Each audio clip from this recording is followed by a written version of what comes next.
I was 8 years old. I had gone through the Sears catalog, the Sears Christmas catalog, and I found it. A yellow Remco crystal radio. And I got it for Christmas. And I set it up in my bedroom on a little nightstand, and it had a little yellow thing with a faux antenna on top, and you had a set of earphones, and you plugged it in, the ground into the radiator, and you threw the antenna wire up out the window, and you carefully tuned across WJJD in Chicago. In Chicago, like we were 3 miles away from the transmit site. Okay. Hey gang, welcome again from mostly sunny Florida today. This is Ham Radio Perspectives. I'm Quin, K8QS. I'm Tom, WA9TDD. Yeah, yep. And that's a postal truck there making all that racket. Yeah. Sorry about that, but they have to deliver the mail. The mail always goes through, not necessarily on Ham Radio. It might have one of my radios on it. Yeah, you have the worst luck with things taking so long. But in any case, maybe that's a Florida deal. I don't know. Yeah, I don't know. So, in any case, we had a great topic here. How do people get into ham radio? Now, we're not going to say what most people say on this topic, because our view is that most people get into ham radio by getting into radio in some way. And we are radio aficionados. That's Spanish. Right, and it means we love anything that has to do with radio. Yeah. That, in fact, we think that ham radio ought to be called something different, and hams ought to be radio aficionados. But that's neither here nor there. Yeah. The important thing is that radio has this lure that we've talked about in another video, and so people get into radio in some way, Tom. And I've never told you this story. It's an interesting story. Coming down here to Florida, we took a couple of days and looked at some birds and stuff. As long as we were ahead of the snowstorm, everything was okay. But I got to thinking about how did I really get interested in radio. And I was in middle school. Okay. I don't know if they call it. Maybe it's junior high in some parts of the country. Junior high, junior high, middle school. And a friend of mine there loaned me his father's portable shortwave radio. And I can't remember what brand it was. It was not big. I say portable in the fact it was not heavy. I assume it had some tubes in it, given the time frame back then, but I just don't recall what it was. I wish I did.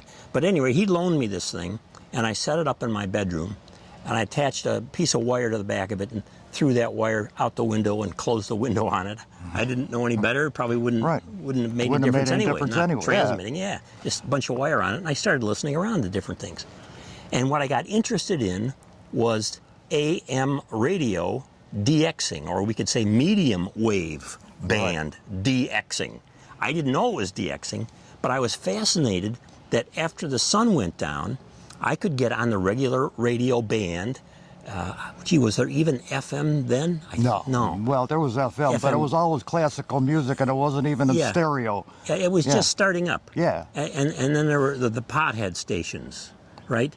Doing the silly rock stuff that nobody knew anything about. And they hey, welcome to WOYW.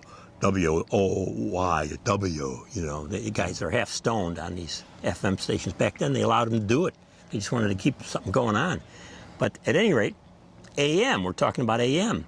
So, and I would tune in now. I was living in Chicago, and I could tune in New York, WOR, where I started listening to Gene Shepard, who I wrote a book about. Yeah, I knew that you were going to work that in. I was going to work a plug conversation. for that in. Yeah. WR and WABC, which is one of the big kind of top 40 stations in New York. And then, what's the station in St. Louis again? Rats. KMOX. Yeah.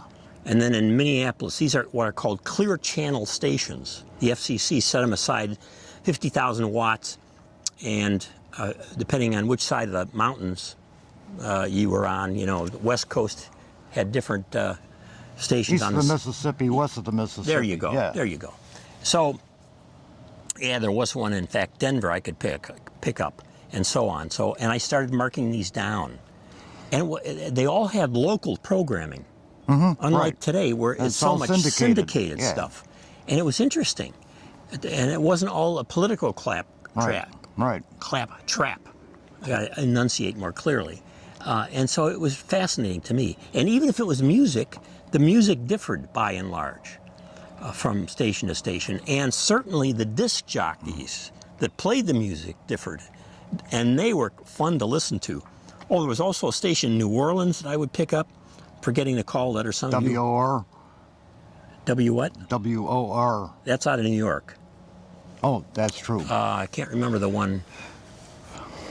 I think it's an L. Anyway, you digress. Again, I did it. This is how I used up time in the classroom when I didn't have any notes. The truth comes out. The truth comes out. Just all digression. That's what professors do. I should tell you the story about Gene Shepard. Let's continue with this one. Yeah. Don't do it now. So at any rate, I started tuning around. I got really fascinated. And then one morning before school, I started tuning a little bit off the AM band, and I got into 75 meters, where there were hams running AM. Right, nets, and just rag chewing typically. And I'm listening in on this, and they had fantastic audio, most of them. But when they would change from one guy to another, and they were almost all guys, there would be about a 2 or 3 second gap. And then when the other guy would come on, you'd hear this kerchunk, and he's on, and the signal, and he wouldn't start speaking right away. It's not like sideband where we go back and forth. He's getting everything, he's got the a TR switch. I built one of those. Yep, I had one. When I was a kid, a new ham, and they're talking on AM about things, and I started listening in. Who are these? What are they doing? This is ham radio. I found out it was a ham radio band. And then I went to the library to get some information, books or whatever, about what ham radio was, and I found out they also had ham radio magazines at the local library. Yeah. So and after the first 3 months or so, the last 3 issues, you could take them out.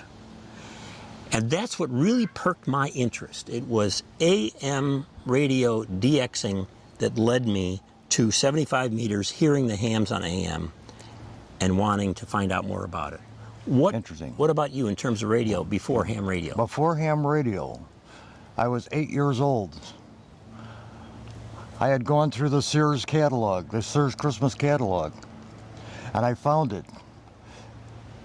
A yellow Remco crystal radio. And I got it for Christmas. And I set it up in my bedroom on a little nightstand, and it had a little yellow thing with a faux antenna on top, and you had a set of earphones, and you plugged it in, the ground into the radiator, and you threw the antenna wire up out the window, and you carefully tuned across WJJD in Chicago. In Chicago, like we were 3 miles away from the transmit site, okay? But they were a country music. Well, that was before they were country music. All right. Okay, they were rock and roll. All right. Okay. And they were a up to sundown station. Okay, they weren't 24-hour blah blah blah. So when the sun came down, the station faded out. I was able to actually DX WTMJ in Milwaukee. I thought, this is great. So I would stay up half the night. My parents would go, "Good night, Tom. Good night, Mom." Turn out the light, close the door, and I'm on my headphones on my Remco crystal set, seeing what okay, it wasn't very selective and it wasn't very sensitive, but it was always there. I was trying to hunt out that signal. Well, from that point, when I was about 11, my dad worked right across the parking lot from the Helicrafters factory, and he got me. I actually bought it. Okay. Western Avenue? Huh? Southwestern Avenue? Yeah. He got me a deal on a Helicrafters S120. Okay, this opened up the whole shortwave bands to me. It was fascinating. In fact, that was my receiver when I got my DX40 transmitter. And I didn't know how poorly those two worked in combination. Oh, boy. But from there, it was just a progression of getting better and better and better and better. But I owe it all to Remco. Remco. Yep. Now, just a quick question. Remco sounds like a company that would sell stuff direct with ads. This wasn't a Sears brand or anything, Oh right? no, it wasn't Sears brand. It was branded Remco. You could look it up on Google Images. Okay, if and we can stuff. find it, we're going to put the image on here. That's right. Remco. We always want to keep you informed about the history of ham radio and Remco crystal sets. I want to have one other story about a crystal set kind of thing. Also, of course, living in Chicago, not far from you, I one time took a diode, your common diode, and my headset. Right. And I connected it To an antenna and ground. just a ground. That's all I did. Oh yeah. I connected it to the ground on the telephone, Right. the landline telephone. And it was a rotary. The finger stop thing. Yeah, the finger stop thing. And I picked up some radio station. I later found out it was a couple of miles away, you know. It was probably WJJD. It was probably WJJD. In fact, I think it was. Well, they were up on Dempster. Oh, that's what it was. That's what it was. So they were like about a mile and a half from your house. Yep. Yeah, boy. I'm glad we didn't live there too long because I think I would have some disease from the signals coming into me so close. But that was what it was. So our view is that radio of some kind leads you to ham radio. And most people, it does not start with ham radio. And a lot of people will say CB, but when you talk about people who started in CB, often they had something to do with radio. Right. Even if it was simple walkie-talkies that were on the CB band, it wasn't really CB, what we think of CB, with the 5 watts or whatever. So radio's a great thing. And whatever led you to ham radio, be grateful for it. Think back, share some stories down below with us about what kind of radio thing got you involved and maybe how it led to ham radio. We'd love to hear your stories as well, Tom. It's great to exchange some things we didn't know about each other about the early days. But after 60 years, the lies come out. Yeah, Remco. Wow. I got to look that one up. Thanks, everybody. There's no other channel like it. Ham Radio Perspectives. I'm Quin, K8QS. Tom, W89TDD. Adios.